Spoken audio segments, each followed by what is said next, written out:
Payment സിസ്റ്റത്തിൽ important ആയിട്ട് വരുന്ന ഒരു കോൺസെപ്റ്റാണ് പേയ്മെൻറ്റ് ഗേറ്റ്വേ. അതെന്താണെന്നുള്ളത് നോക്കാം. It is a system that helps transfer money securely from a customer's bank account to the seller's account during an online purchase. അപ്പോൾ ഇതൊരു സിസ്റ്റമാണ്. ഇത് എന്തിനു വേണ്ടിയിട്ടുള്ള സിസ്റ്റമാണ്?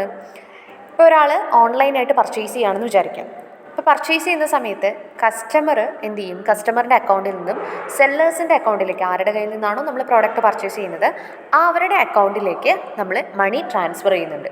ഓക്കെ, അപ്പോൾ സെക്യൂർഡ് ആയിട്ട് ഈ ഒരു മണി ട്രാൻസ്ഫർ ചെയ്യുന്നതിന് വേണ്ടി ഹെൽപ്പ് ചെയ്യുന്ന ഒരു സിസ്റ്റം എന്താണോ അതിനെയാണ് നമ്മൾ പേയ്മെൻറ്റ് ഗേറ്റ്വേ എന്ന് പറയുന്നത്. അപ്പോൾ ഓൺലൈൻ പർച്ചേസ് ചെയ്യുന്ന സമയത്ത് മണി ട്രാൻസ്ഫർ ചെയ്യുന്നതിന് വേണ്ടി, സെക്യൂർഡ് ആയിട്ട് ചെയ്യുന്നതിന് വേണ്ടി ഹെൽപ്പ് ചെയ്യുന്ന സിസ്റ്റമാണ് പേയ്മെൻറ്റ് ഗേറ്റ്വേ. എക്സാമ്പിൾ പറയാം. ഇപ്പോൾ നമ്മൾ ആമസോണിൽ നിന്നും എന്തെങ്കിലും ഒരു പ്രോഡക്റ്റ് പർച്ചേസ് ചെയ്യാമെന്ന് വിചാരിക്കാം. ഓക്കെ, അപ്പോൾ നമ്മൾ എന്ത് ചെയ്യും?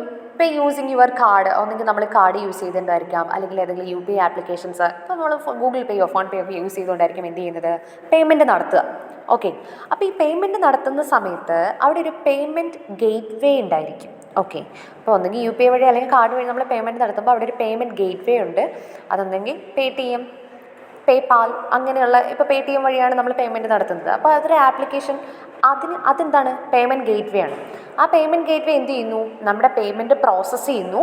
Then it confirms to Amazon. ആ ഒരു പേയ്മെൻറ്റ് പ്രോസസ്സ് ചെയ്ത് കംപ്ലീറ്റ് ആയതിനു ശേഷം ആമസോണിലേക്ക് കൺഫർമേഷനും പ്രൊവൈഡ് ചെയ്യുന്നു. ഓക്കെ, അപ്പോൾ ആ ഒരു സിസ്റ്റമാണ് എന്ത്? പേയ്മെൻറ്റ് ഗേറ്റ്വേ എന്ന് പറയും. പേയ്മെൻറ്റ് ഗേറ്റ്വേയുടെ ഫങ്ഷൻസ് ജസ്റ്റ് ഒന്ന് നോക്കാം. ഫസ്റ്റ് വൺ പറയുന്നത് ഓതറൈസസ് ഓൺലൈൻ പേയ്മെൻറ്റ്. ഓൺലൈനായിട്ട് നടത്തുന്ന പേയ്മെൻറ്റ്സ് ഒക്കെ ഓതറൈസ് ചെയ്യുക.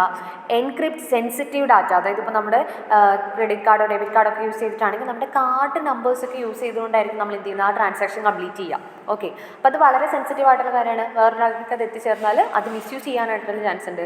സോ അത് എൻക്രിപ്റ്റഡ് ആക്കിയിട്ടായിരിക്കും എന്ത് ചെയ്യുന്നത്? ആ ഒരു ട്രാൻസാക്ഷൻ കംപ്ലീറ്റ് ചെയ്യുന്നത്. പിന്നെ ട്രാൻസ്ഫേഴ്സ് പേയ്മെൻറ്റ് ഇൻഫോർമേഷൻ സെക്യൂർലി, വളരെ സെക്യൂർഡ് ആയിട്ട് തന്നെ നമ്മുടെ പേയ്മെൻറ്റ് ഇൻഫോർമേഷൻ അവിടെ ട്രാൻസ്ഫർ ചെയ്യുന്നു. ഇനി confirms payment status to both customer and merchant. ഇനി അതേപോലെ തന്നെ നമ്മളൊരു പേയ്മെൻറ്റ് കംപ്ലീറ്റ് ആയി കഴിഞ്ഞാൽ പേയ്മെൻറ്റ് ഗേറ്റ്വേ എന്ത് ചെയ്യും?